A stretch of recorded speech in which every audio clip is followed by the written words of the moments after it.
Let's take a live look out at Tampa International Airport right now, where no weather impacts to report on travel here today. We did just check the big board, showed about 38 delays, 3 cancellations. Chief Meteorologist Bobby Deskin joining us once again, tracking the tropics and this increasing chance of development here. Yeah, up to 70% chance now. The weather today, especially for travel, great. 10% chance here. And no rain, importantly, or at least not much, up near Jacksonville, because that gets funneled down. And if they have weather, we end up with slowdowns here at Tampa. So I think all that looks good for travel today. All right, a lot going on. So we've got these systems out in the east now.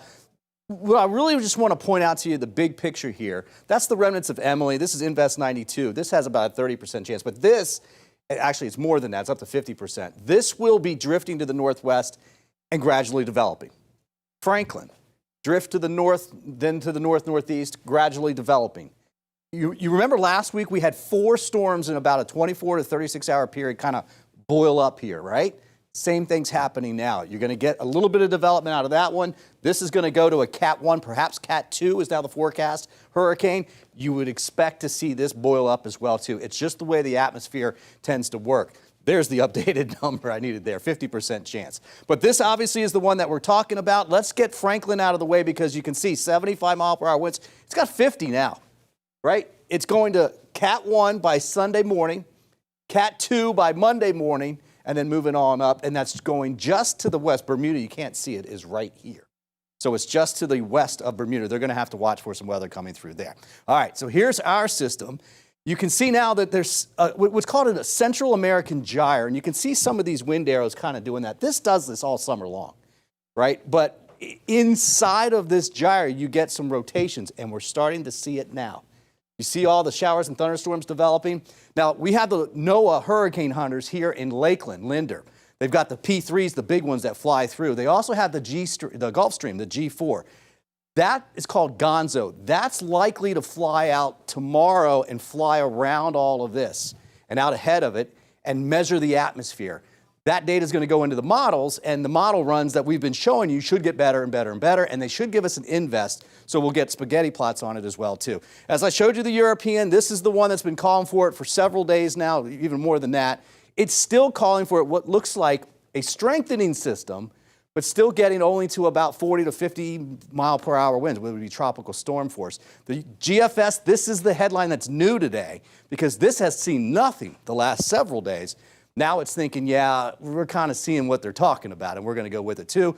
The GFS run is weaker, and it has a little bit more wind shear involved. There will be some wind shear on the west side, so that should help to keep it at bay, but you have to watch anything coming across this warm water like that. It can ramp up pretty quickly, and that's the big question mark here now. Rainfall, desperately needed here, to be honest with you. Most of it appears to be just off the coast, but this is going to change. This is the European model. But that would be 4 or 5 inches of rainfall for some areas, especially along the immediate coast. And look who needs it. We've got a severe drought. Manatee, Sarasota County, most of Pinellas and Hillsborough, even Western Pasco in a drought. And if you look at our rain chances looking ahead, look at Tuesday and Wednesday. And Wednesday kind of tells the story where the heaviest rain would be right along the coast. That's if the models hold with what they're doing now for a track and an intensity. But again, this is going to change. So what you need to know more than anything else is that Sunday afternoon we could get a depression. And if that happens, we're going to get a track. We're going to get the cone, of course. And so you're going to want to know that. The impacts would be here Tuesday into Wednesday. So plan ahead, but keep checking back because that timing could change. Currently, as I mentioned, it looks like a tropical storm. I don't want to say weak because you can get big-time flooding from tropical storms, but 45, 50, 55 mile per hour winds, it's just way too in advance right now to say anything like that. So check out all my social stuff, Bobby Deskin's Weather, Bobby D Weather, and Bobby WTSP on X. And forget it, we've got all kinds of stuff on 10 Tampa Bay. So head out, check that out as well, too. Don't forget to download our app for Roku, on Roku, because you can stream everything there. Closer to home, it's a good day not to have any weather. Very quiet satellite and radar, 88 degrees. We're going to the mid-90s for daytime highs.